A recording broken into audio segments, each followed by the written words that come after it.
Welcome and thank you for joining our April Board of Trustees meeting. Sadly, this is Joe's last meeting. Yeah. And we're going to get Super to sad. it. You've done, it's gone quickly. Yeah, it's gone super quickly. Yeah. It's kind of And sad. you just started growing that mustache when you started, didn't you? It's holding off this far too. So, on Zoom, I believe we have Kurt Dolman and Steve Price. Meeting materials were posted last week. And the trustees have had a chance to review the general consent agenda. So, thank you for reviewing these items in advance.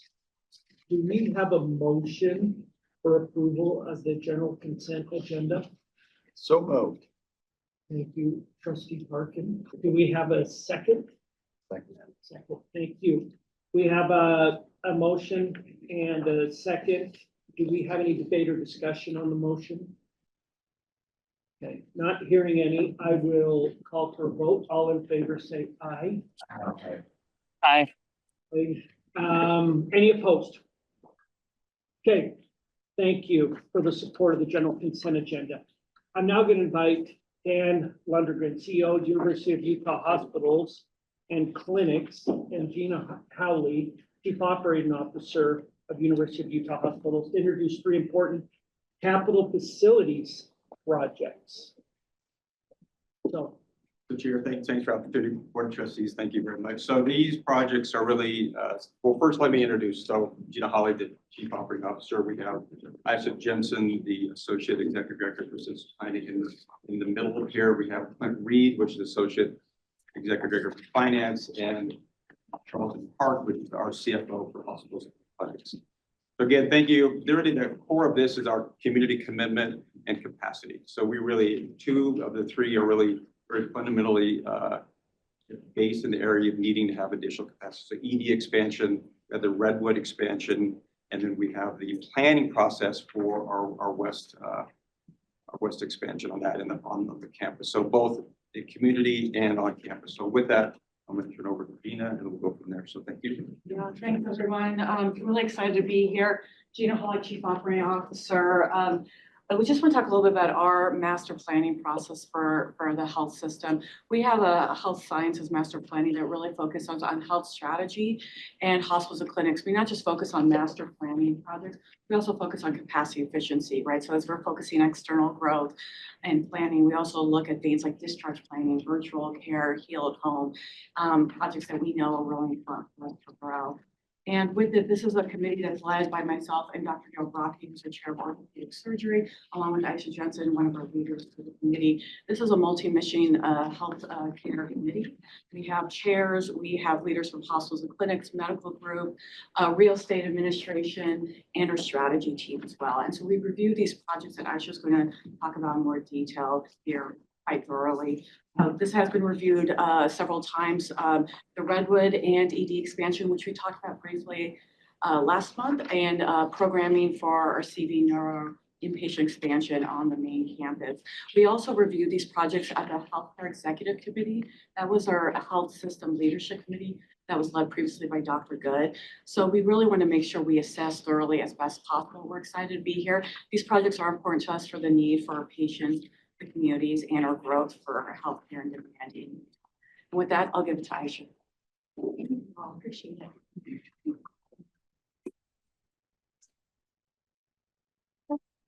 Okay, so as Gina mentioned, we have three projects here today. We're going to talk through the Redwood expansion, the emergency department expansion up at the main hospital, and then an option to do some programming to start planning a possible inpatient expansion up at the main hospital. As Gina mentioned, these have all gone through the approvals. You can see down at the bottom, our master planning committee, hospital board, and then the University of Utah campus master planning with Katie and Steve. So we'll start with the Redwood Clinic expansion. To give a little bit of background, this idea started actually a number of years ago during the pandemic when we were working with the state legislature on trying to attain ARPA funds. Long story short, that actually morphed and molded into the state legislature providing $12.5 million for the project to be able to help support the expansion of this site, which very much serves a number of well-needed patients and community members within the area. I will say that this expansion aligns with our West Valley Health Center expansion. We're doing that programming together so that we're doing complementary services. And what we're looking at is being able to, forgive me, I can't see any of the slides. I do have them memorized, but I'm trying to get away from the glare. There we go. Sorry.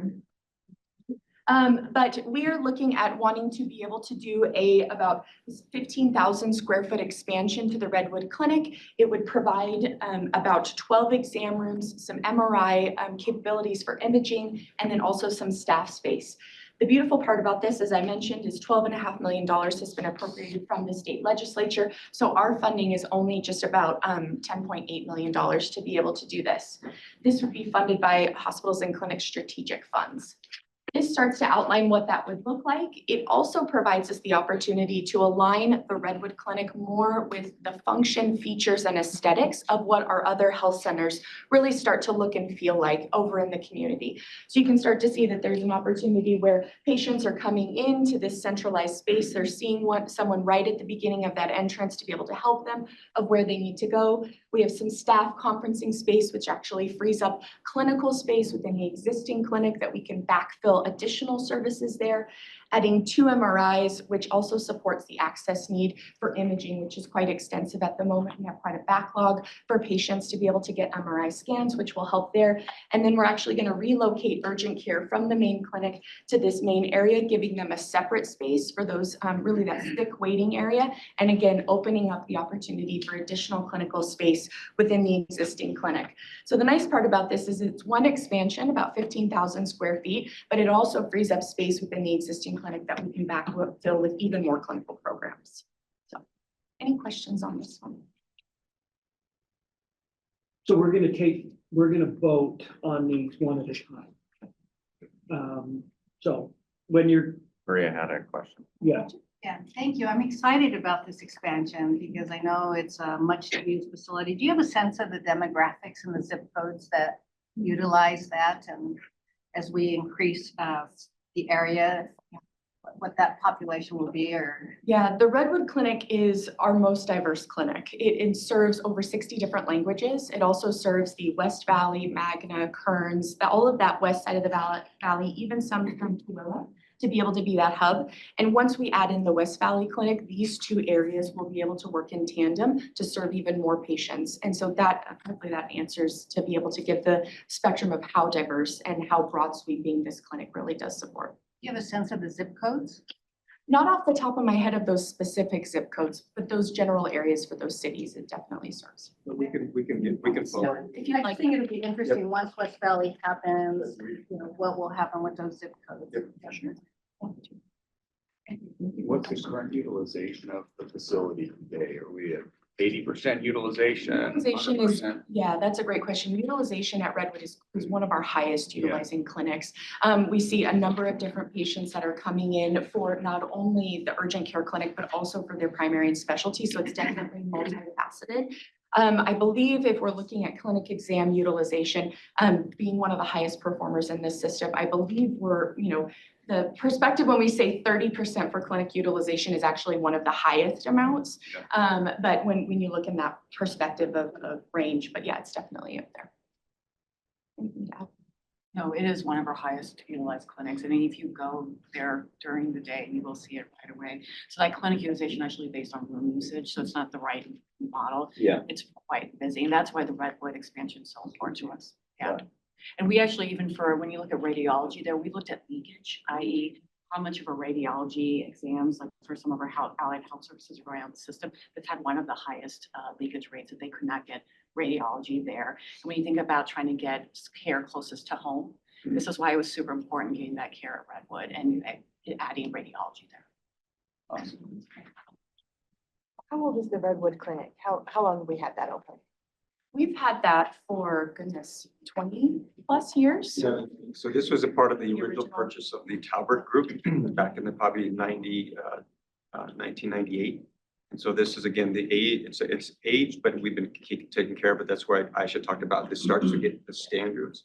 So this was part of the probably 7 original clinics purchased by Talbot in 1998.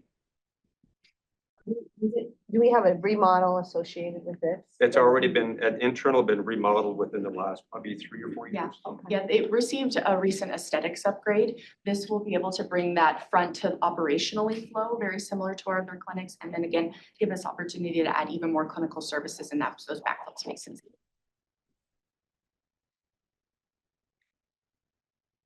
Okay, well, is there a motion to approve item 3.01, the Redwood Clinic expansion project? Motion to approve.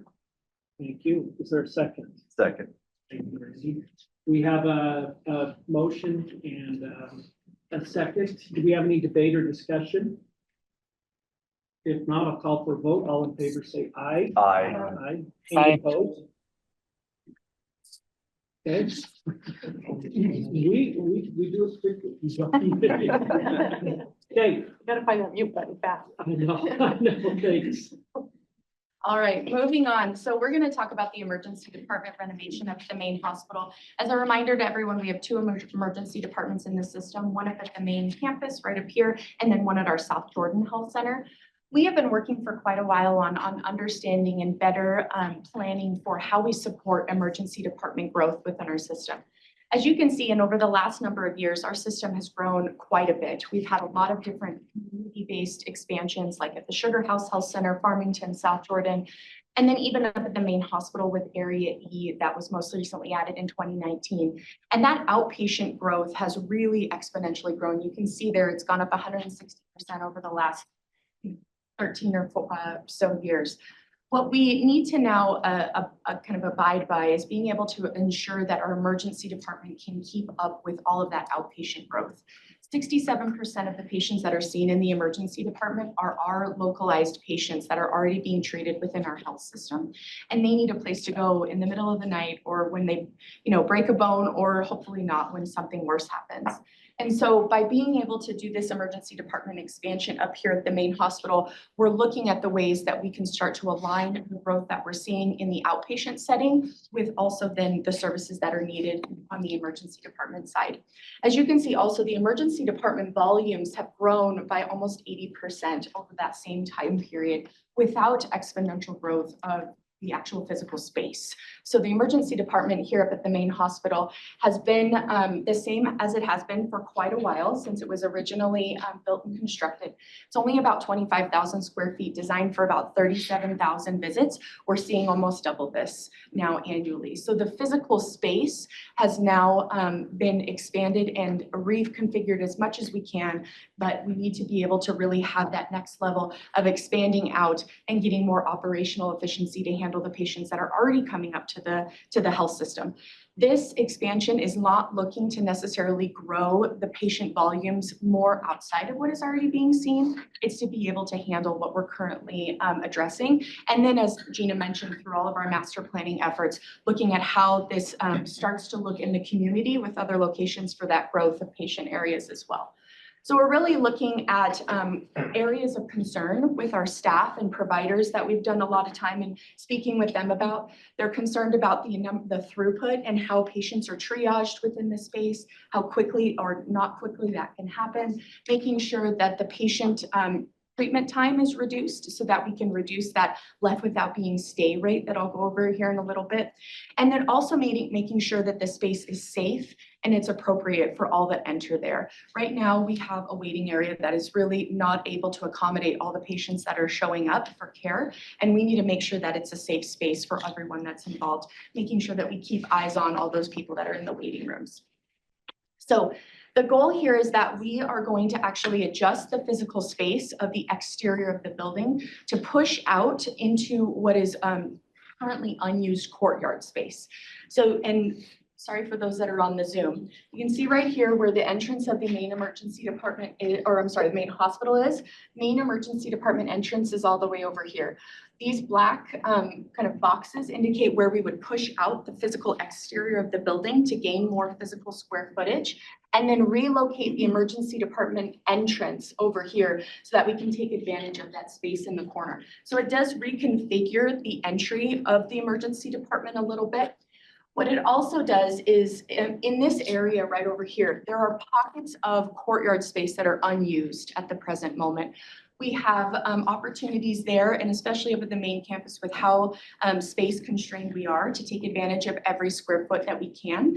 And by utilizing those spaces and filling them in, we're actually getting usable square footage in space that's not currently being utilized. So in doing that, because they're in between different structural columns, definitely increases the amount of structural and mechanical engineering that's going to have to go into that area, which did lead to, as you can probably tell, a little bit of an increased cost there.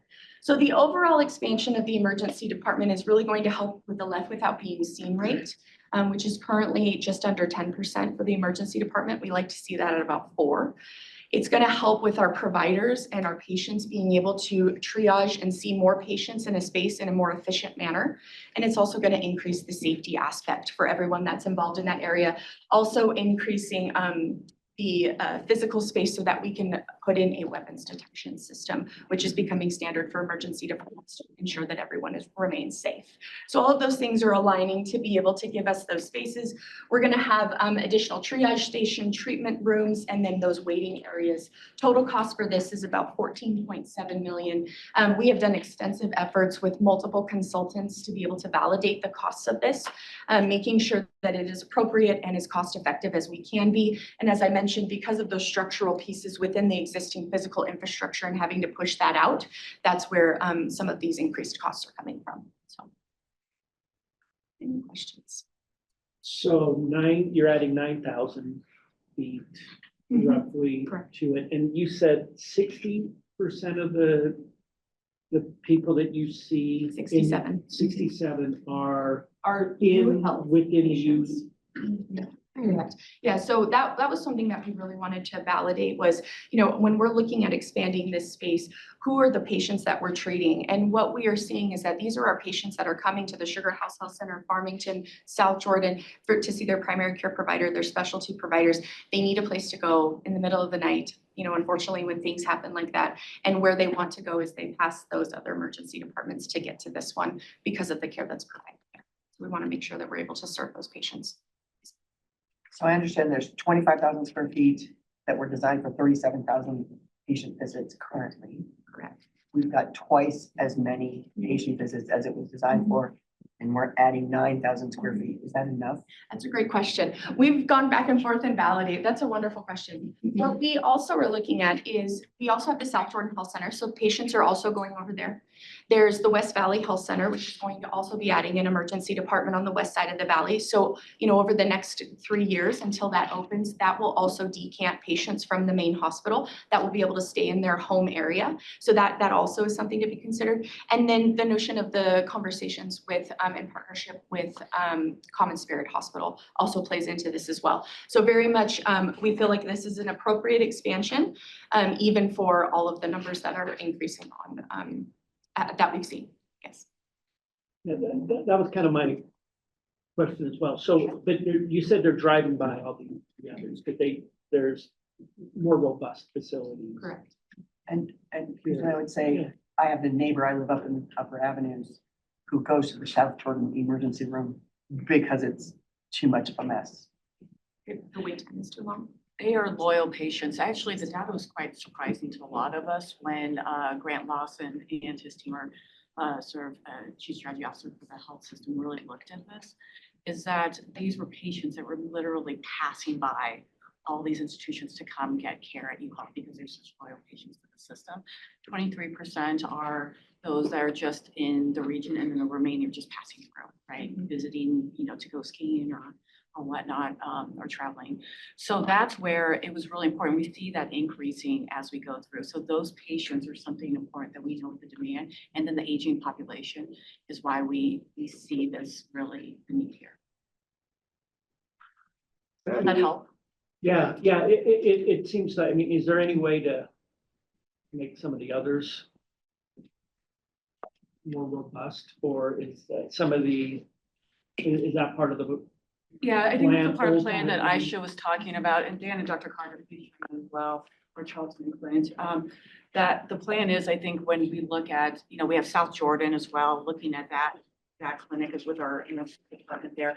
West Valley, other community clinics and urgent cares is something as well. And then with some partnerships with other health systems that could actually help bolster and have more providers in those areas, and or emergency department providers could actually help serve DCANT as well. So we are looking at those options. It's reflective of an overall outpatient to inpatient mismatch in the sense that we have a fair amount of outpatient capacity, really trying to capture enough flow to the inpatient side and keep it balanced. So this will be one piece of a multi-part strategy to try to allow those patients to get right care, right place, and hopefully near home, actually. That would be the ideal. Is there an increased need for staffing to do this, or does it just provide more space for the existing providers? There will be a small increase in staffing to be able to handle the additional, you know, essentially 10 to 12 patient areas. I think another piece of this, though, is there's a sense of efficiency that can come along with a very well thought design. And so what comes along with that as well as we were talking through is what that efficiency and throughput is, not necessarily always just needing to add those staff members, but when you can take advantage of a physical space and make it flow more appropriately, you can see more patients come through the area without having to necessarily double the amount of square footage and double the cost that goes along with it. Actually, you Yes, also mentioned the upgrades to security, especially around fire. Yes, yes. So, you know, as we continue to see security concerns up at the main hospital for the emergency department, they're happening now almost on a weekly basis where our security team is having to go to the area and you know, really address any kind of concerns that are coming up in a wide ranging kind of spectrum there. This will allow us to have a more closed emergency department, closing off doors, adding that weapons detection system, adding gun lockers on the outside, so that we can keep the emergency department very safe for all of our staff and patients. And then I should just the other thing, sorry, just really quickly, the triage stations are something really new for us. It actually helps increase the flow, right? So we don't want patients waiting in the waiting room. We want them to get the care needed, and then they either need to go into a hospital bed or they need to get discharged to get care on an outpatient basis or in a clinic and so forth. The flow here, this was piloted, shows actually better flow where we are actually discharging more patients out, where some of these patients would have an 8-hour stay in the ED, whereas now it's reduced with the new triage stations you could see being added here to 4 or 5 hours, right, on average when we piloted. So there's actually really good flow that comes with this. And other emergency departments, Christian, to your point, have actually also trialed this and shown great outcomes as well. We call it the RAS, the Rapid Assessment Zone. Yeah.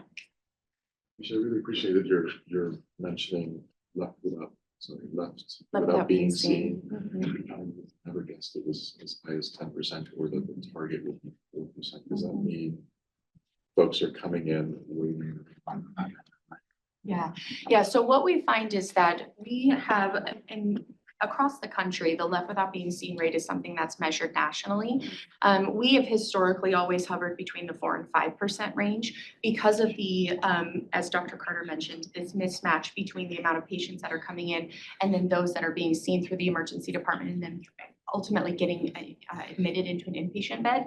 They're having to wait extended periods of time. So because they're waiting for those long periods, you know, some of them choose up to 10% every month to leave and not seek care, which Is the low not single appropriate. digits that sort of a normal, that's normal across the country? Yeah, the 4% is pretty standard. That is really not necessarily accounting for a lack of clinical care or model there to help support those. That's more of just patient preference and kind of opting out and making changes or adjustments to what they feel like is necessary.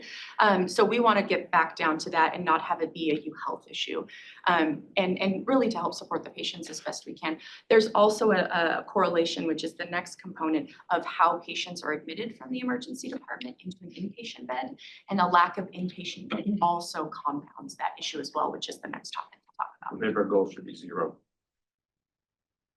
In an ideal world, we want to be zero. We just know when we look at the national trends, it's around, yeah, 4%. Do we have urgent care there? We do not have urgent care at the hospital. We did prior to when we had the old school of medicine, we had an urgent care clinic that we had moved over there. There were, because of the configuration and also taking down the old school of medicine, there's challenges with having an urgent care and an emergency department very close together. We have one at the South Jordan Health Center. They're on two opposite sides of the building. It allows the patients and the staff to be able to make sure that they get to where they need to be in the appropriate care setting. And up at the main hospital, that was really challenging when they were very close together. So we made that choice in 2021, I believe. I would imagine urgent cares in the community also help alleviate, Absolutely. or again, triage almost early, Yeah. that we only have the most acute cases here. That makes sense. Yep. You wouldn't really have, do you have additional space if we said, gosh, let's do more space? Because we're only going to serve more and more patients. Is there any space available? I know we're infilling. I don't know Yes. that there's a whole lot. else. We have thought about that. I think we have taken the stance of making sure that we pace growth with what the system needs, but also aligning that with the physical space of the hospital. So we do have, as we continue to grow as a system, opportunities where we can move and kind of expand in place for the emergency department. It's not really at a place where we would want to relocate it right now. That would be a very expensive, costly, and disruptful adjustment. But there are additional physical spaces on the periphery of the emergency department that we could relocate those groups that are in there to other areas and then expand over the next 10, 20 years when we need to. Okay, thank you. Any other questions? If not, let's have a motion to approve the emergency department renovation project. We'll move, we have a second. Thank you, Katie. We have a first and a second. Any debate or discussion?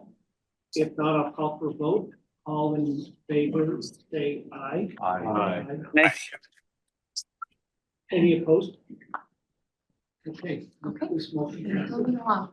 As Gina mentioned and has been talked about already, there is the correlation between the healthcare ecosystem, right? The ambulatory exam room visits, emergency department operating rooms, and then inpatient, and how all those interconnect.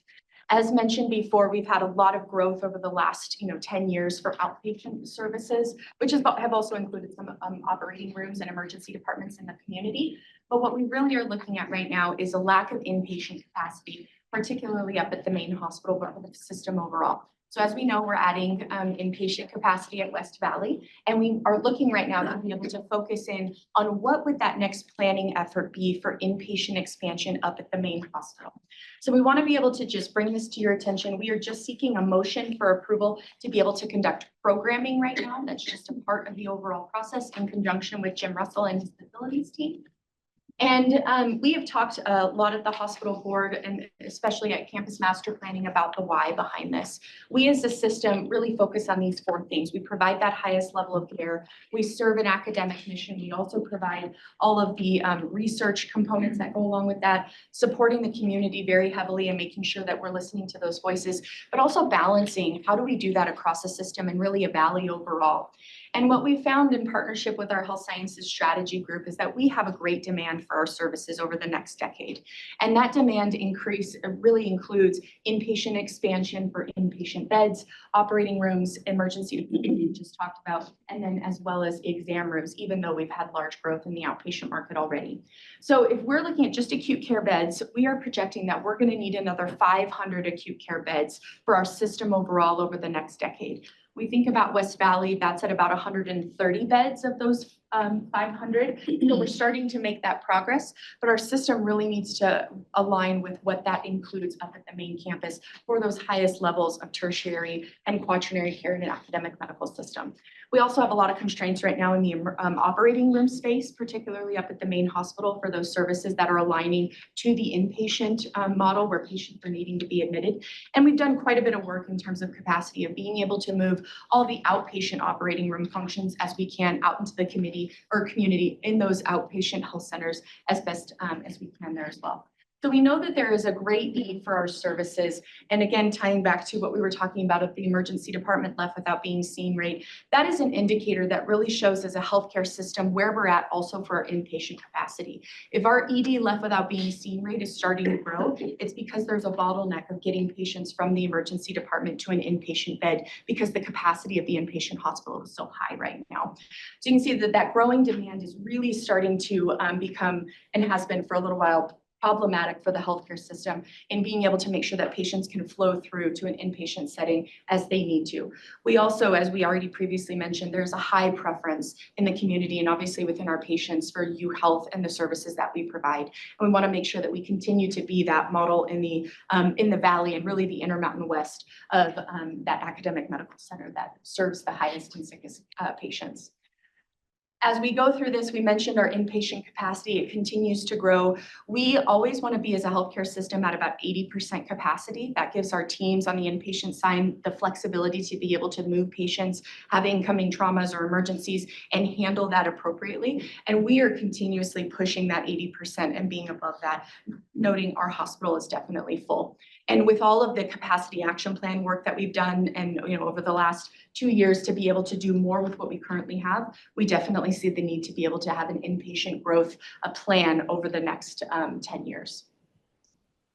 So the goals, as we have aligned with the physical development plan with the university, again, with our master planning committee for health sciences, and then also with the master planning committee for the University of Utah, is we've really focused on these things for this planning process.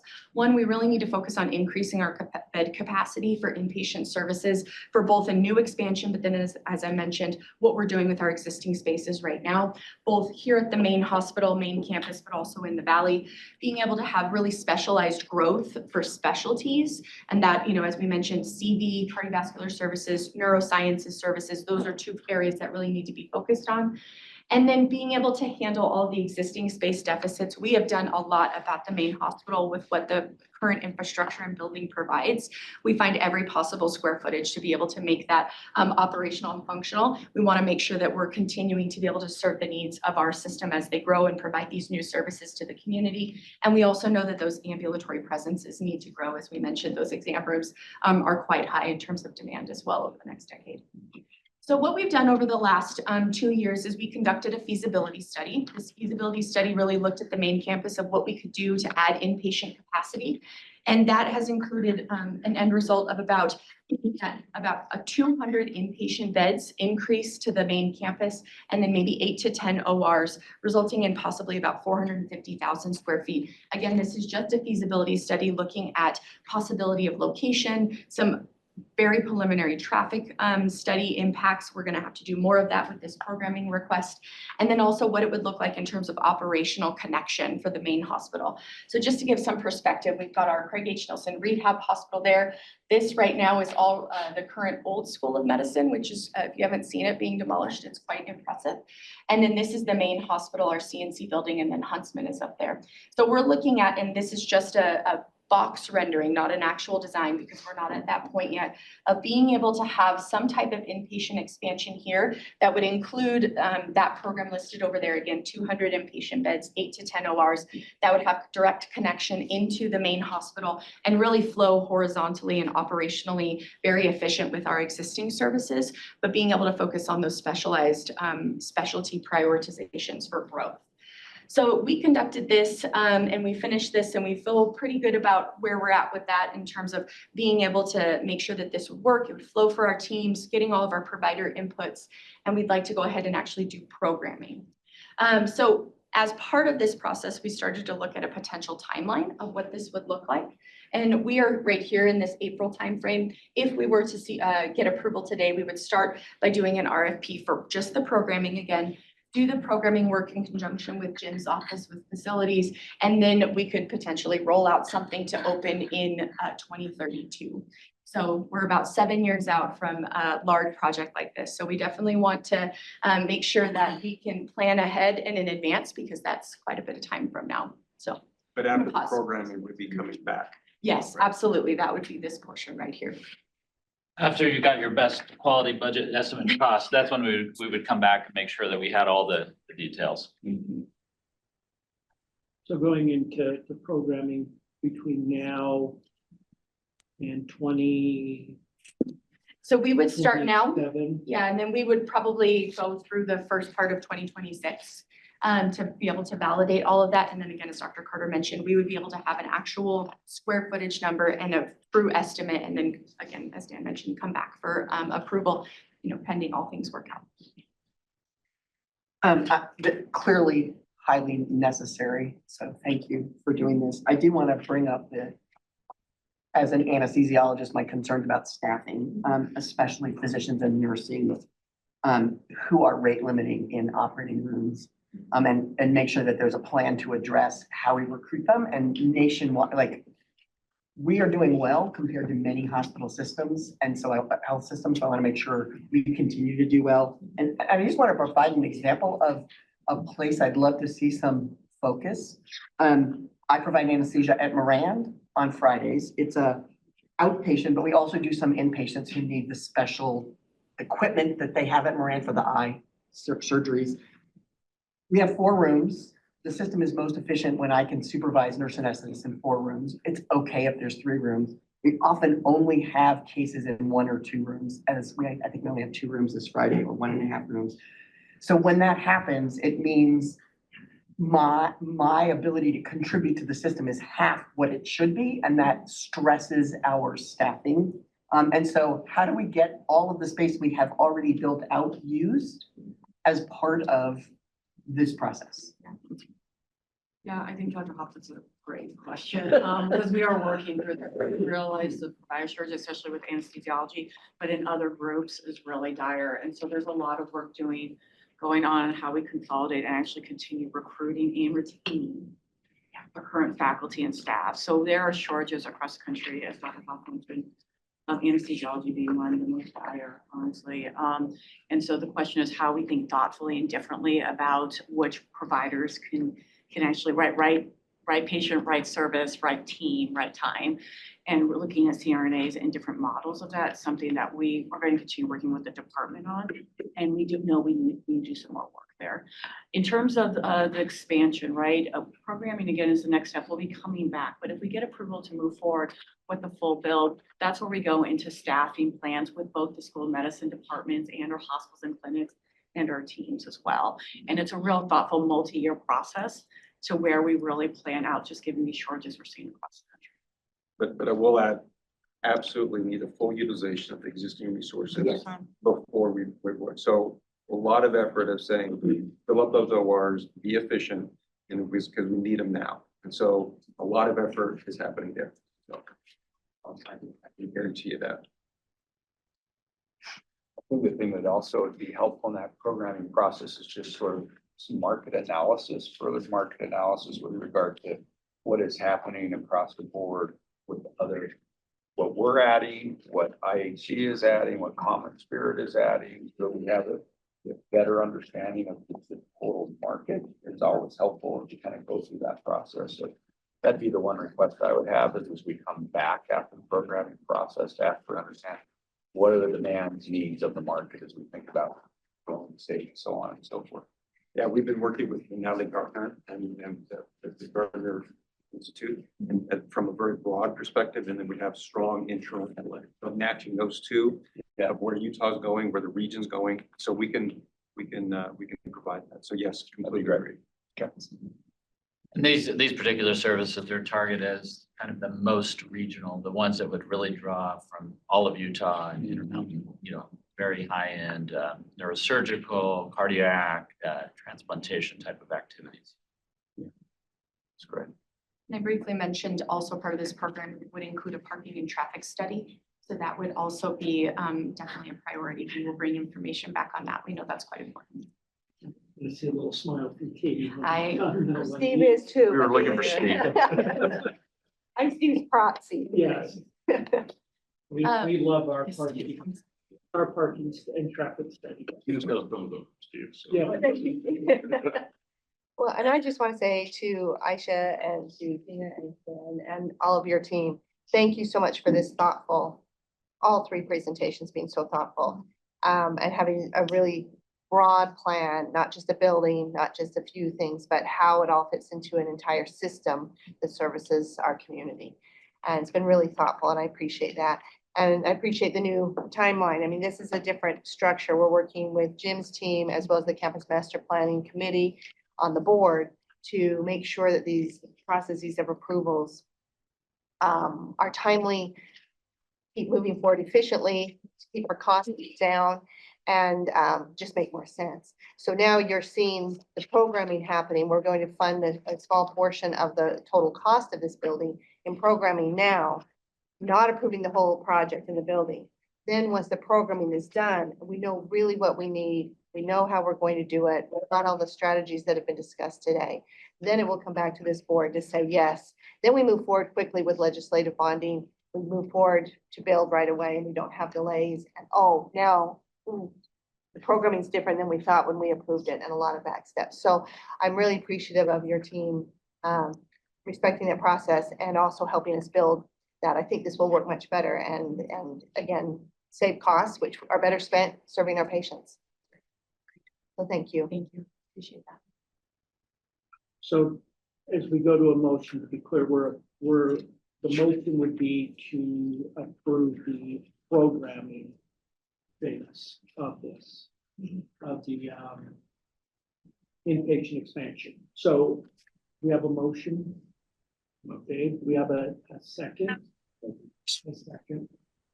Okay, we have a first and a second on for this motion. Any debate or discussion on item 3.03? If not, I will call for a vote. All in favor, say aye. Aye. Aye. Any opposed?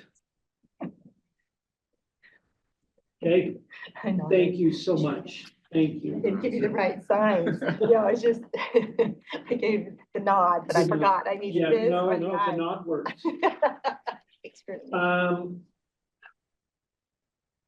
we're gonna go to the chair's report. Honorary degree recipients dinner is Wednesday, April 30th at the Eccles Alumni House. Karen, what time is that? 6? Okay. And I'm gonna invite, is Trustee Doman still on? PCD, I think. TV to Yeah, talk about, okay, do you want to give us some of your experience from the Associated Governance Board Conference? Is that good? It's amazing. No. Yeah, it was, it's, as a new trustee, I thought it was super beneficial for me to be there and just learn more about governance and higher education in general. And it, I think the highlight for me was probably there was the session on athletics and just the challenges with the environment. And I thought it was really helpful to talk with other trustees and hear how how we're all kind of fighting the same struggles and we're all in the same boat. Okay. Shake me as she kicks aside. I'll see what's on. Staff and Jamie were also there. Yeah. Any thoughts? I think that, what we learned is that, it really takes a commitment of trustees to help kind of support a vision. And there was a lot of focus in some of the keynotes on, what are we doing that are supporting students. It was interesting to kind of hear about, one of the speakers talked a lot about how, when she learned about food insecurity amongst her students and how that kind of changed how she was viewing some of the challenges they were facing. And I think a lot of what we saw made us feel great about the things our university is already doing. With the youth food pantry and what we're doing to serve students and mental health challenges. And so I think there's a lot of good things happening here. I think though that, it was really important as we had listened to them talking about how we serve our different constituencies. And for us, one of those main constituencies is students. And so it's fun to kind of hear about how we could do that better. I think the only thing I'll add is, the two big themes were definitely athletics. Mentioned already how athletics would be handled, and everybody was talking about that.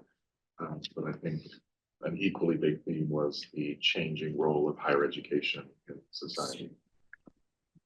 How critical it is that universities do what we do, especially in the face of social divisiveness. So I really, really appreciated the sentiment. There wasn't a we're giving up. There's our roles are really important. We can make a difference. I really appreciate it. Well, thank you. Christian, this is Steve. Can I add one thing, please? Please. Yeah, so there was a session of plenary that we went to that for me was really interesting.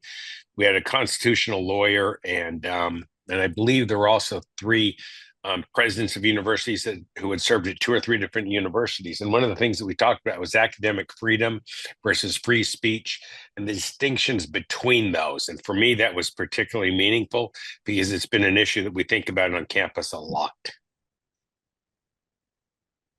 Thank you, Steve. We'll have Annalisa Purser. Would like to welcome her. Annalisa, are you here? Welcome. So Annalisa is a new full-time employee supporting the Board of Trustees. So her title is going to be Director of Board Governance, Policy, and Operations, and she will be supporting Chris and Karen at the president's office related to the board work we're doing. And Annalisa, do you want to just tell us a little bit about yourself? Thank you. Yes, so happy to be here today. I've been on this campus for about 14 years in a variety of roles, working with the communications office, administration in the chief safety officer's office when that was created a few years ago, and most recently working for Dr. Laura McDonald, Vice President for Student Affairs as Chief of Staff. So I'm really excited to transition into this role and support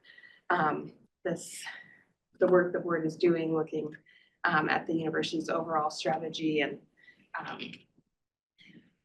oversight of the institutional governance. So thank you so much for having me. I look forward to continuing to work with you moving forward. Well, good luck with this group.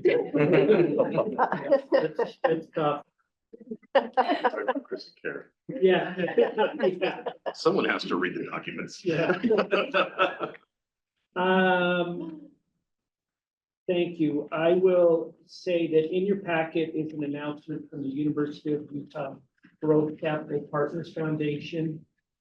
In summary, the foundation has selected Salt Lake City-based Sinosure Group as the outsourced chief investment officer.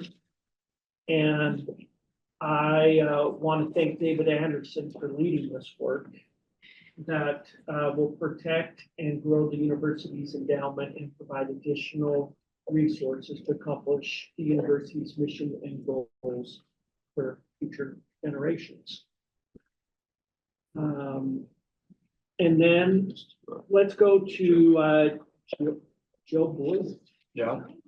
No. I guess you're actually going to Steve for Joe. Oh, sorry. No, we're not going to you. We're going to go to Steve. It's all right. We're just gonna talk about you. Yeah, we're going to talk about you. Steve? Yes. So Joe, it has been a pleasure for all of us to work with you. You've shown up for every single meeting, every single event. You found your voice early as a trustee, as the student body president. So we want to thank you for all you have done. You've deeply immersed in everything university, and you've done a remarkable job. So I have the honor and privilege of reading the resolution of appreciation for you, Joe. So whereas Joe Boyden has served as a member of the University of Utah Board of Trustees and as president of the Associated Students of the University of Utah, ASUU, for the calendar year 2024-2025.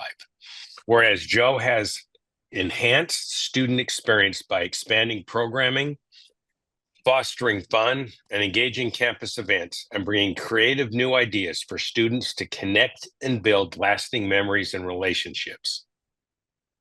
Whereas Joe has played a key role in advocating for student perspectives in critical campus-wide efforts, including the campus master plan and parking initiatives, ensuring that student voices were considered in decisions shaping the future of the university. Whereas Joe fostered a productive relationship between ASUU and the Campus Safety Office, prioritizing open dialogue and collaboration to address student concerns, and actively gathering student feedback to advocate for meaningful improvements to campus safety. Whereas Joe cultivated an inclusive culture within ASUU, fostering an environment where students felt supported, connected, and empowered to drive meaningful change. Whereas Joe strengthened relationships between ASUU and student governments across the state and at the Big 12 conference, forging partnerships that amplified student advocacy efforts and facilitated the exchange of innovative ideas to enhance student experience. Whereas Joe passionately advocated for an increase to the ASUU student activity fee, recognizing the importance of sustained funding to enhance student programming, support RSOs, and create a vibrant college town magic atmosphere.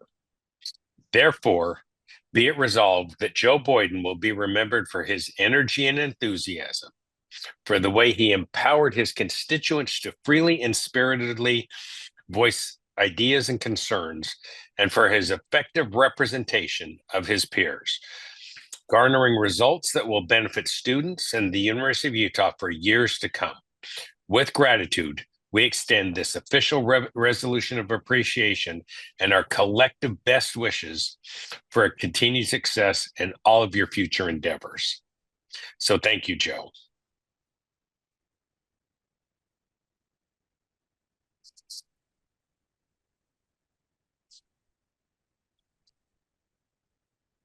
Oh, Steve got to read you your resolution, and I will present it to you with gratitude. We've loved having you be on the board and do all of those things that Steve expressed. So thank you for all of your engagement. And I turn the time to you if you'd like to make some remarks. Yeah, for sure. I just want to say thank you to first, just the university in total, administration, staff, faculty for doing an amazing job assisting students and helping students and collaborating with ASU. It's built a relationship that'll definitely help foster for future initiatives that students want to be able to accomplish and to expand and help the students' voice.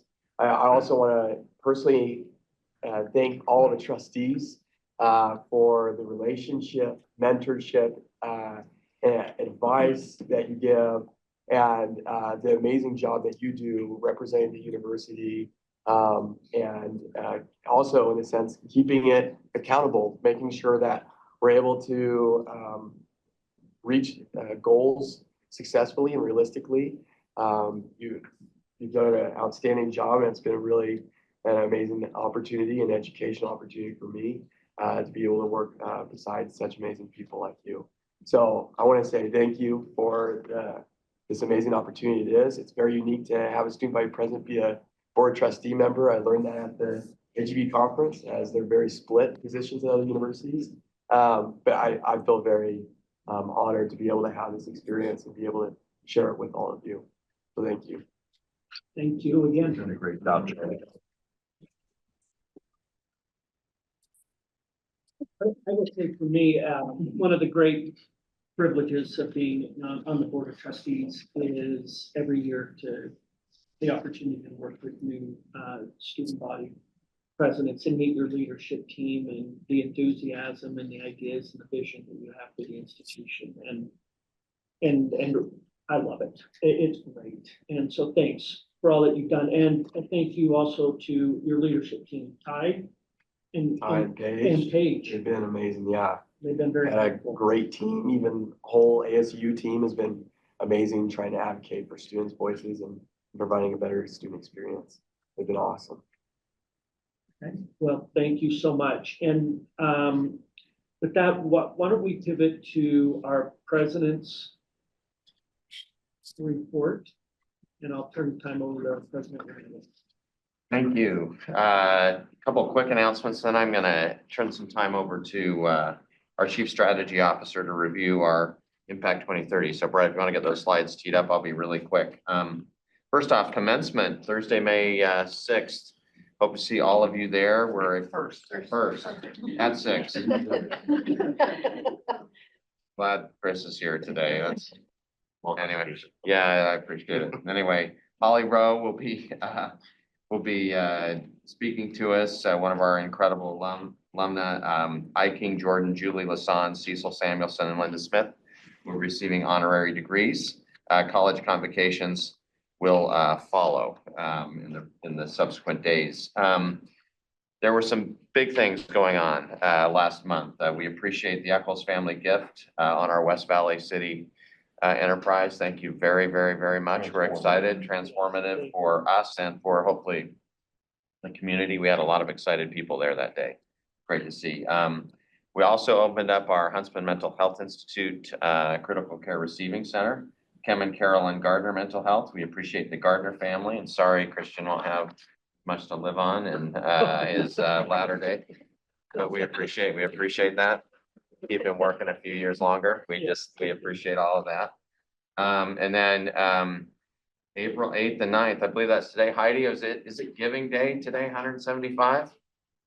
Live right now. Live right now. So everybody jump on. But anyway, those are the big things. And then of course today, inviting many of you down for our groundbreaking of our new cancer center in Utah County, which will be remarkable for us to enter Utah County in a healthcare space. So I'm going to stop there. A little bit of setup. We have been working on a new strategic plan. Our strategic plan ends in 2025, and we are starting to roll out our new strategic plan, Impact 2030. We already sent this and got some feedback from our President's Leadership Council about 10 days ago. And Brett has been leading the charge as our Chief Strategy Officer. We've had a lot of input. I know that our executive committee has reviewed this, so we wanted to present this plan to you today for your review. And approval, right? We're gonna ask for a motion on this. Okay. Great, thank you. So as President Randall said, this is a 5-year strategic plan. This has been the pattern that the university follows in order to be looking forward. One of the things I maybe start with is just a little bit about why you do this and a little bit the process, and then also how it's used in the future. Just with that set up, so as you look at this, you know what it is and what it is not. So why do you do a plan like this? It really provides an opportunity for the university administration working with the entire community to in many ways plant a flag. Say this is where we're going, and to do that collaboratively, and then in so doing also invite others to align with it. In order for that to work, you have to have a process that engages everyone, as the president mentioned. And so I want to kind of talk a little about it. You have all of these slides in your deck. I put 4 of them together just to run through a little bit quicker.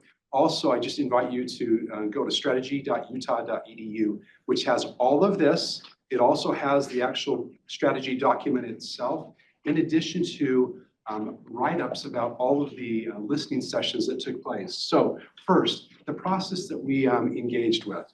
So under President Randall's leadership, along with Provost Montoya at the time and Dr. Good at the time, they initiated a process over 18 months ago, which then really led to engaging the entire faculty, staff, and the university community through a series of listening sessions, of which there were 14, including community outreach sessions. We also did a survey that had over 10,000 respondents, 2,000 of which were faculty. So engaging all of those things, we also then looked to the mission of the university. I won't go through that, but this is this is going to be very familiar to you in terms of what we're trying to do in terms of preparing students, in part to be leaders and global citizens, but also the generation of knowledge and education, and also ultimately driving towards quality life. If you think about what this institution means to students, to faculty, staff, but also to the entire university, these goals right here, you've seen many, many times with respect to where we're going as an institution. And then finally, the values were discussed with many different groups. We felt to articulate them in three summary statements. But all of this really works together. I'm going to show a diagram right here, which I think is really good to think about how a strategy is intended to bring things together. We obviously, this Impact 2030, you saw those goals. These three areas, student success, research and innovation, and also service to our community, we refer to them as pillars because it's really on these pillars that holds up that opportunity to really drive things forward. As pillars do, if one of the pillars isn't being held up, it doesn't work as well. And in many ways, these work really well together. Underneath these are unit level initiatives and finally foundational initiatives. Really what this plan invites us to do is to, again, articulate things and then invite people to align so that when these objectives and goals and metrics are articulated, then the units can then look to those as an aligning opportunity to be able to drive forward so that we're all rowing together. So I'm going to hit really quickly on three pillars, recognizing that in many ways the drivers of these pillars are here. If they want to jump in at any time, please do. But I'll hit the high points and then come back to this at the end. So the first one is student success. And that is exactly what the title suggests, right? This institution is all about students. And so if you think about really where we're going, here's our goals, which really is to advance the reach of the university and also to, in so doing, fuel the economy for the state. I invite you to think also about the mission because this ties right into the mission of the university. Some of the success metrics for student success are about the number of students. That's a really important thing because it also drives other parts of the university, including research and innovation. We know that students, we want them to be able to graduate because that ultimately drives their ability to demonstrate to others that what they've done here. And then finally, how are we doing this? One of the great satisfiers for me in participating in this process was to just look at all of the things that are going on in this campus. Here are three initiatives out of literally dozens that are going on to drive these success metrics and ultimately support these goals. Very, very important. Navigate U is all about helping university students be able to navigate, of course, the term there explains it a little bit, through the university in ways that there's more thoughtful, more efficiently, more effectively, and it really ties things together to make it easier for a student to go through. U Career Success Center, that's pretty self-explanatory. And then engagement and belonging, again, also pretty self-explanatory there. Questions there or thoughts? Okay, I'll jump to the next. Research and innovation. This is a big part of our mission here, and it ties to student success because students are involved in it. But it really talks about really what our goals are across the institution, how we're going to measure it, and some of the things we're doing. Again, just like student success, these initiatives are the four we've chosen to highlight, but there are literally dozens below that also support this. This turns out to be especially critical right now, given the headwinds that we're facing. But all this work really has really been important to be thinking and prepare us in many ways for headwinds that were a little bit maybe slightly unanticipated with respect to where we are right now. But this, again, drives that pillar. Finally, service to community. This calls out the role that the university plays within the community to really support and drive things that make this a better place to live. I will call out initially, this right here, this plan directs to the health sciences plan. So while you may not see that as specifically here, there's ties and there's messaging within the document that call that out. But here are some of the goals, some of the metrics we're using, and then some of the things that we're doing. President Randall just barely identified two of those things with the U.S. Valley that was just advanced a little bit even further with the gift from the Echoes Foundation, and then mental health. Mental health is, again, with the Gardner Crisis Center, is advanced in terms of our abilities to resource that, but it's much broader than that.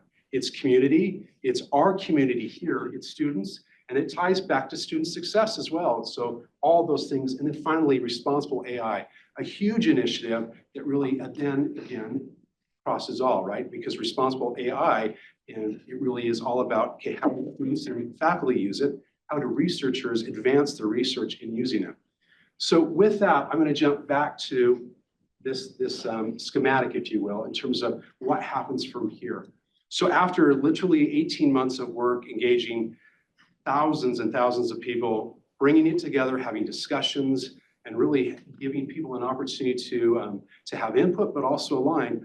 The next stages of this are really to invite the units. This is the colleges, the departments, the centers, and so on and so forth, to look to these objectives, these goals, the mission, and then find out how they can align with it. And so that has already started to take place.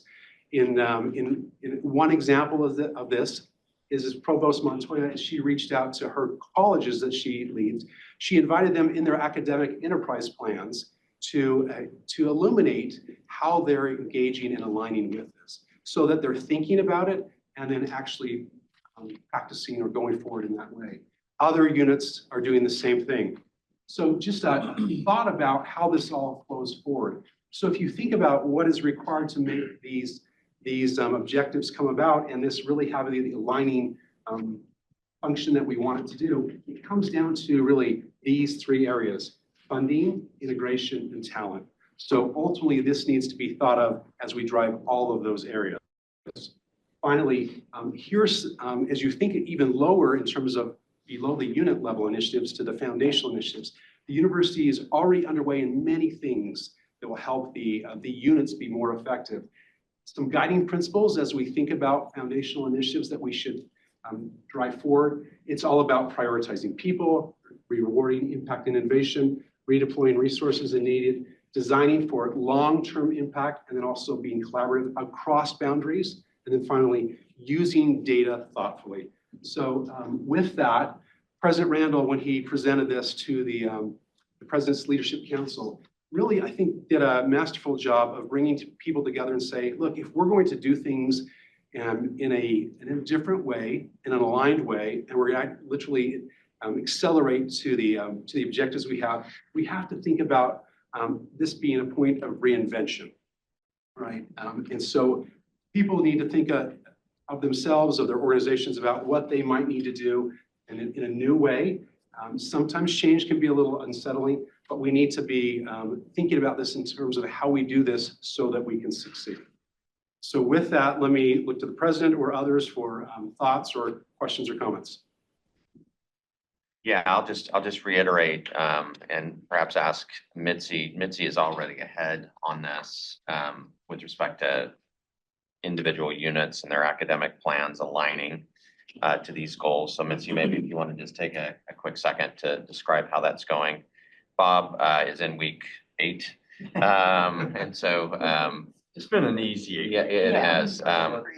But I will just say simply with health sciences, they brought a strategic plan about 75% done, and then are kind of waiting as Bob kind of puts the finishing touches on it, but the alignment will be there as well.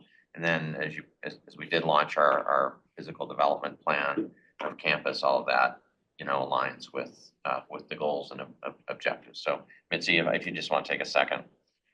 Yeah, this has been a great framework for us to align with, so that all of our academic units and central support service units are now, they're very much so doing their planning, thinking through both resource allocations and investments that we make, so that we're advancing the vision and doing so in a very coordinated way.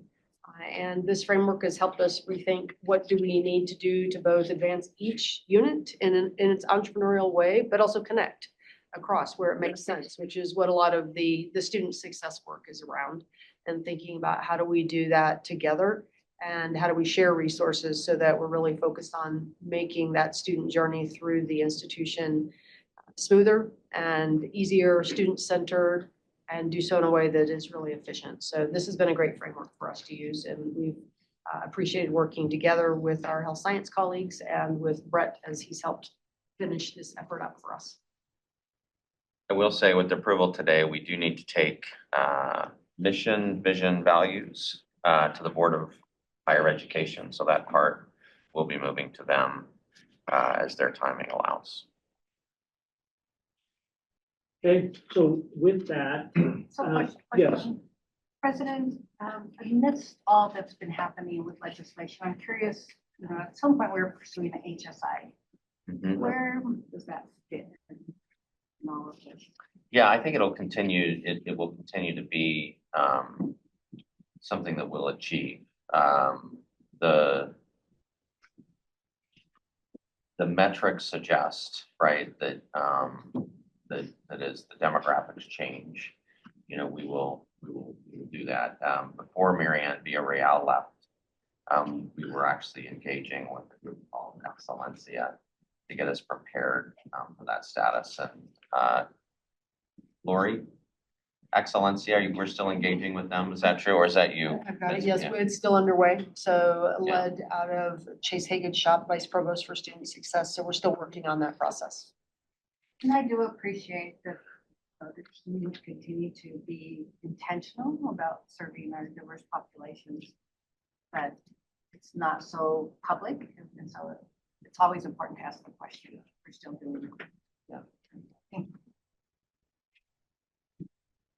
Any other? I'll just add, I think it would be also just another cool goal in the sense of employment for students, is there's a big percentage.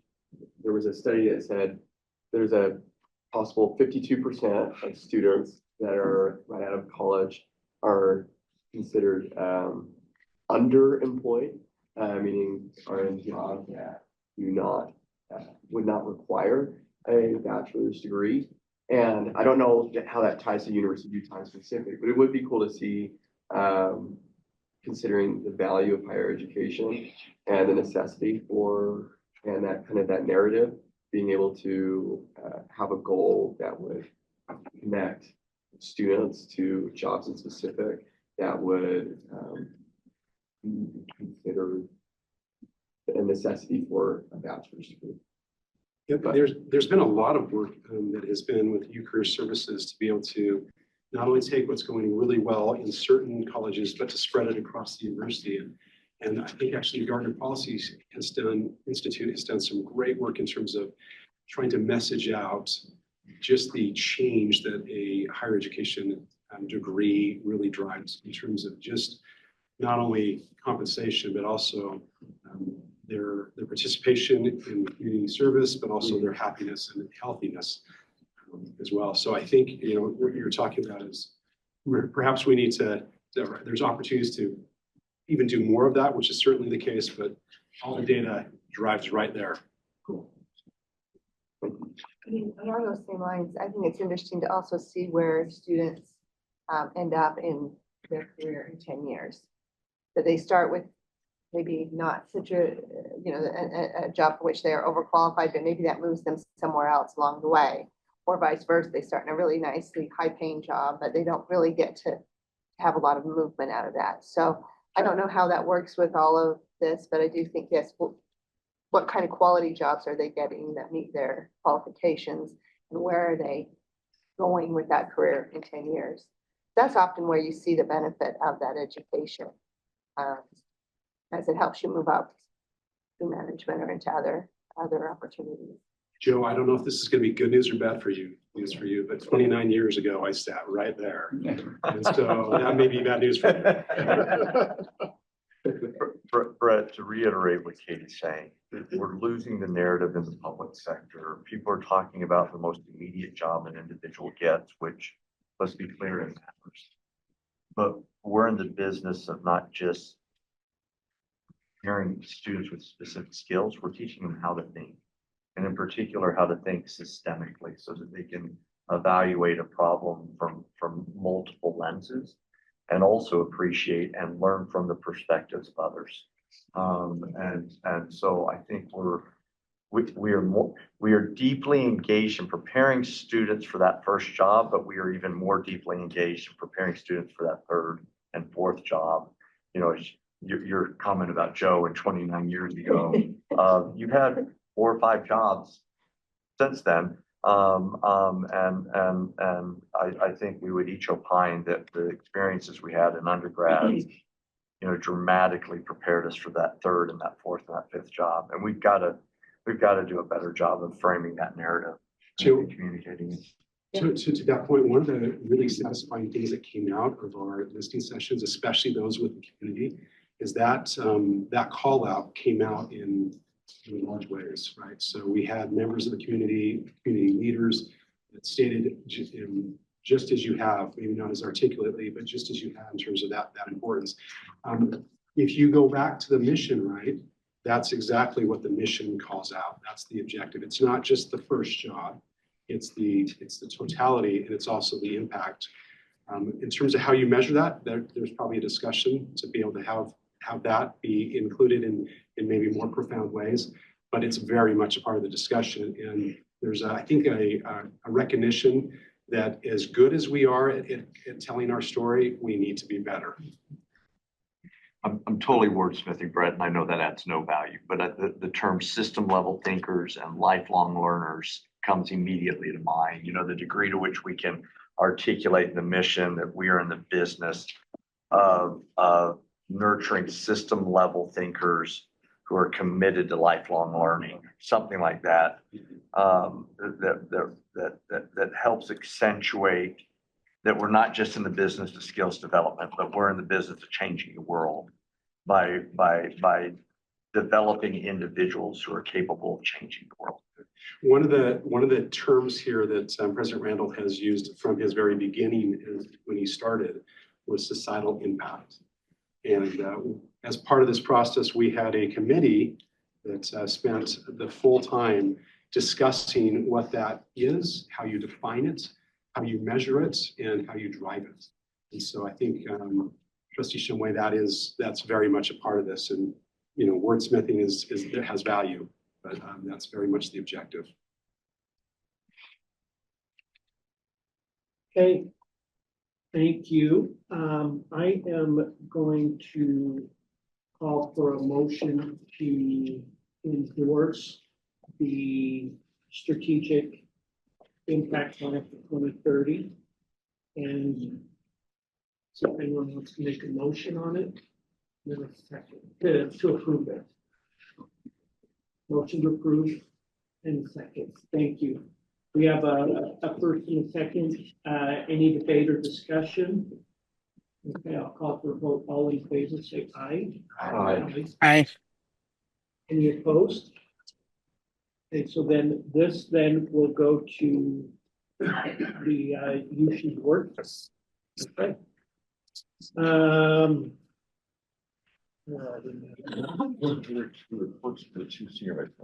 Okay. Should we go, who wants to go first? Should we, Dr. Montoya? Thank you very much. I will keep mine brief. You have a complete report in your folders, but I do want to point out a couple of new leaders on campus and to make sure everyone's aware of some leadership changes. Pearl Sandick has been named interim dean of the College of Science. She is a professor in the Department of Physics and Astronomy and was associate dean of research in the college before this appointment. And so with Peter Trappa becoming senior dean and vice provost of the colleges and schools of the liberal arts and sciences, Pearl has stepped up to serve in this role, and she'll serve as interim dean until we complete a search for the dean of the College of Science. We're very grateful to Pearl for her service. And also, Wanda Pillow was named dean of the College of Humanities and the School of Social and Cultural Transformation. So serving as co-dean of both units, which is both very fitting for her as she comes from the Gender Studies Department, but also then creates great efficiencies. And I also want to acknowledge and thank Dean Elizabeth Kronk Warner, who served as acting dean of Transform while continuing to serve in her full duties as dean of the S.J. Quinney College of Law. So we're very grateful to Elizabeth for her service as well. So with that, I will refer you to my written report for the rest of the announcements from Academic Affairs. Thank you so much, Dr. Carter. Well, it's been a good day for health sciences. Thank you to the board for your approvals on those expansions. Just a couple of additional notes. Leadership announcement. John Barrett was named as the chair of our Department of Family and Preventative Medicine. He's been at the university since 2013 and has done a terrific job. This is one of our most community-facing departments, really out there providing primary care. And so appreciate John's leadership. In terms of student success, getting back to our pillars for Impact 2030, We're really happy that the legislature approved a $5.5 million recurring allocation for our Southern Utah Regional Medical Campus. So that will be a terrific expansion in presence throughout the state. Also happy to announce that some of our programs in the recent US News rankings were very highly rated, top 10 in the nation. Maybe highlight two in particular, the nurse midwifery program rated number 6 in the nation, an absolutely terrific program in the College of Nursing.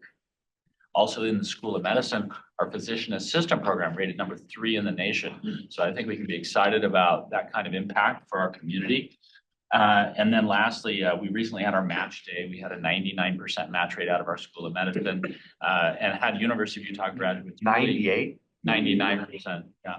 That's up 2 points from last year, isn't Yeah, it? it's very high. And so, you know, those graduates are off to terrific residencies, but about 40% of them will do residencies here in Utah, and 41% are actually interested in entering primary care. So again, great for our state, terrific. And so I'll go ahead and halt there and just, again, thank the board for your time. Thank you both. Thank you both very much for all that you do. We really appreciate your leadership and your commitment to the university. So thanks. Will, do you want to give the ASUU Yes, report? and I'll try to keep it brief, but there are quite a few things I wanted to quickly go over. Just what ASU has been able to do since last time we've been able to hopefully give a report. As explained by Steve, ASU went to the Big 12 Student Government Day on the Hill, where we advocate on behalf of 500,000 plus students in BC. We talked about pathways for careers and affordability. We also expressed the importance of NIH funding.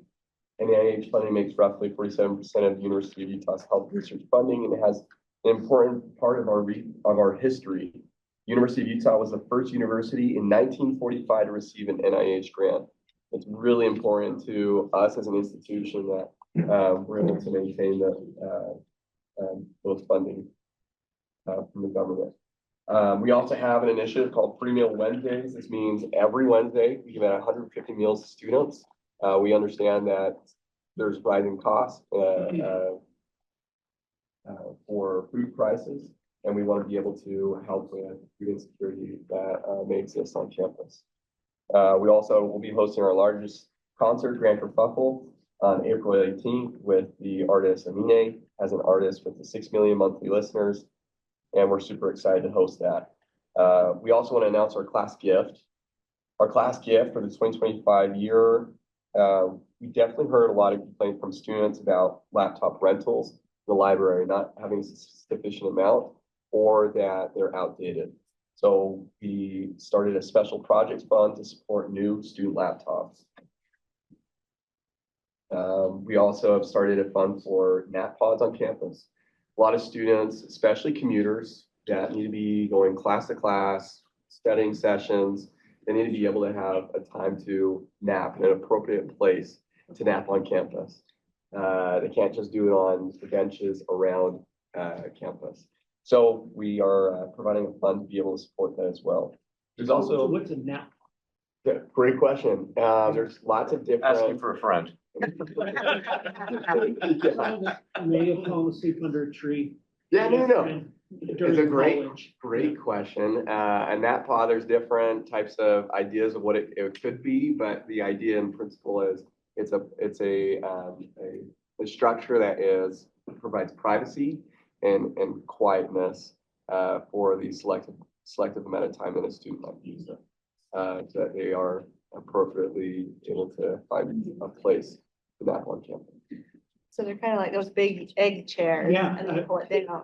That Joe tried out everywhere we went in Colorado. Yeah. Well, Yeah. He Had would to try try out everyone. different types, Is it right? in buildings or Mhm. what you're thinking? We're working with the union and the library right now to install them. There's also something called a joint resolution that happens in student government, and it's something that's passed by our legislative body to say, hey, here's what the student body thinks. So I wanted to just go over some of the writing here that was passed a while ago. It says student body supports the creation of dedicated separated travel lanes for active transportation connecting the surrounding Salt Lake City streets, creation of secure storage and charging spaces for active transportation vehicles, student body supports and embedding of College of Humanities ethics courses and AI-related engineering majors such as robotics and biometrics. We just want to express our gratitude to be able to work with all of you this year in our administration. And sadly, on the 23rd, we'll be having inauguration, which you're all invited to at Redview Garden at 6 p.m. on the 23rd. But we're really grateful for your commitment to amplifying the student's voice on campus, ensuring that we continue to create a meaningful and impactful university experience for all. And we're looking forward to the amazing things that also are accomplished in the following years. So thank you so much. Thank you. Yeah. Okay, we'll invite trustee Sorensen. Yeah. So U alumni has had a busy last few weeks and are excited for the things coming up. We're participating in Giving Day this upcoming currently, and we're helping our alumni to participate in that. Staff and leaders of the university will be visiting New York, St. George, Las Vegas, and Orange County this month to connect with alumni throughout the country. We had a very successful event last Thursday. I was as part of the 175th anniversary. We had Red Talks, and we heard from 6 U faculty, and that was the Master of Ceremonies was Provost Montoya, and it was a tremendous success. We launched the visual 175th anniversary timeline at that event, and you'll start seeing that around campus more often and at various events. A couple of exciting things coming up. We have the Beehive Honor Society induction coming up on April 16th. 22 new students will be inducted into the Beehive Honor Society, which is the oldest and one of the most prestigious honor society here at the university. And they have an average GPA of 3.9 and also have great service to you and the community. Finally, the MUS will open for football ticket registration on April 11th. Last year, it sold out within hours, and we expect the same this year.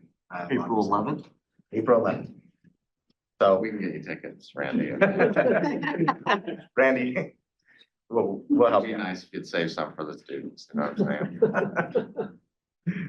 So, all right, well, when we get Randy re-enrolled, we'll make sure he's in the MUS. And otherwise, everything else is here, but we have a great staff here, U alumni, and they're doing great work, and our board of governors is very engaged, so we're excited. Okay. Thank you. Eric, do you want to? Sure. So the 8th and penultimate academic senate meeting of academic year 2025 was held yesterday. Thanks to Karen for making me give you a pre-report so you had something to vote on today and for getting everything on the agenda. It's really hard for me to believe the academic year is winding down. The colleges have already elected their academic senators, academic year 2026, and the academic senate will hold elections for Senate committee members, Senate executive committee members, and the incoming Senate president-elect on April 28th. We have great candidates, so that's exciting. You have a report on yesterday's actions in board docs and already approved it in the consent agenda. I thought I'd do a bit of a summary of the year today instead of just reviewing the actions the Senate took.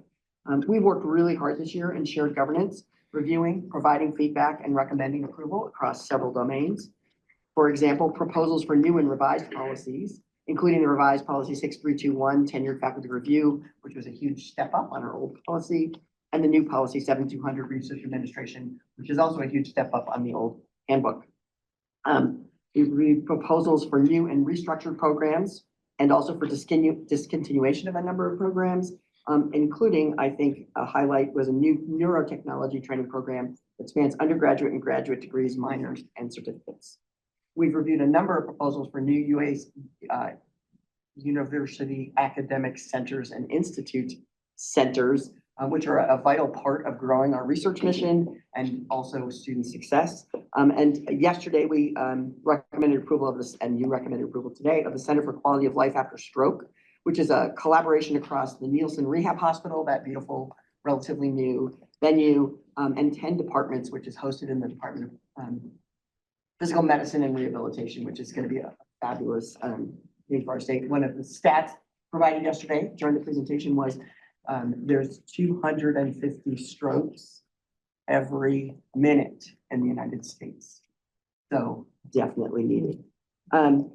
We also recommend approval of the Day One Access Program, which is a collaboration between Student Success, the libraries, and the campus store that gives students coordinated access to course materials by the start of classes at the lowest price possible, and changing the grade deadline to 5 business days after the end of term to align with peers and support student success. One of the highlights for me of the year was the engagement with the administration across a wide range of issues, and I'm especially grateful to President Randall, Provost Montoya, and Senior Vice President Carter, and also Senior Vice President Good when he was here, for the tremendous amount of time they have dedicated to Senate meetings, including over an hour yesterday when really important things were presented and the opportunity was given to our senators to engage. At the Senate Social on May 13th, I will formally hand off the gavel to President-elect Richard Price. He's an associate professor of English, a fabulous person, and he will be an excellent steward of shared governance. I look forward to introducing him to you at the next meeting. I just want to add my congratulations and thanks for the ASUU this year. Their participation in the Senate has been spectacular, consistent, valuable. They have spoken up, particularly for things that affect students, and really helped senators understand the impact on students of things that we were debating. So thank you so much, Joe. Yeah, thank Mercedes. She's done an amazing. Yes, I'm sorry, all of, I should say, Joe, all of them, but yeah. Mercedes, Jack. There were so many student faces that were always there, and so many valuable comments, contributions that really changed how senators sometimes viewed things like the grade deadline, which you can imagine shortening the grade deadlines can make senators or faculty grumpy. I will say, we're always going to turn them in on the last possible day anyway, so it doesn't really matter, but the student voice really helped make faculty understand how important it was to improve that. They're awesome. I would just echo Harry, it's been fabulous to work with. I feel like we've been really, really productive. So. It's been great. And it's actually really fun to hang out with her at women's basketball and volleyball. We have 9 front row floor seats for volleyball, so anybody who wants to come cheer for volleyball, just give me a holler, and especially you, Randy, will find you a seat. You don't have to sit from us. They are fantastic. They are fantastic. I'd love to do that. So. Okay. Take you up. All right. So thank you. We'll invite Bryant Gordon to President-elect report on behalf of the staff council. Yeah, good morning, everybody. My name is Bryant Gordon. I'll be taking over from Marie in July, on July 1st as the president. So in our March meeting, during March, we did a Brian, can we have you just so we get you on camera? Yeah. Watching. Just maybe up here. Yeah, sure. Yeah, sorry to. So during March, we've started wrapping up our fiscal year and making plans for the 2025-2026 year. In our March meeting, we had our election for our executive board. We have elected Ali Mensdorf as the new president-elect. Ashley Hogan will be our secretary-elect, and Jason Lee will be our treasury-elect. In our April meeting that happened last week, we have collected nominations and voted for our new chairs and our chair-elects for the subcommittees. And we have begun collaboration with the alumni and auxiliary business development to celebrate the U's 175th anniversary during an Employee Appreciation Day that will happen on September 25th. Our next meeting will be on May 7th, where we will be having a presentation from Susan Burton on coaching and advancing networks. And that's it. Thanks, everybody. Thank you. We are now going to close the public portion of this meeting, and I'm going to go into executive session under Utah's Open Public Meeting Act. And the following has been approved by the Office of General Counsel: the strategy session to discuss the purchase, exchange, or lease of real property. So is there a motion to close the public portion and go into? First, we have a second. A second. Hey, any debate or discussion? If I could just recognize in the spirit of higher ed being about teaching humans to think. I want to thank you, the students who are here. I want you to know I see you. I respect you for being so appropriate, and I admire you for speaking your mind. So thank you for that. Thank you. Thank you, Sam. Also, they left behind these materials and we'll review and respond accordingly. Thank you. We had a motion and a second. Any debate or discussion on the motion? If not, I'm gonna call for a vote. All in favor, say aye. Aye. Thanks. Any opposed? Okay, so why don't we, It's a couple of housekeeping. 5 minutes? Yeah, so we need to shut the room down. Those online, you have a different Zoom link, and those watching online, this represents the end of the public meeting. We will come back only to adjourn. There's no other business. And then for trustees, if you have 2 seconds, Maria O'Mara wanted this. She has an opportunity for PBS Utah, but we'll take a 5-minute break. Thank you, Chair. Cool. Hi, friends. We have some great news.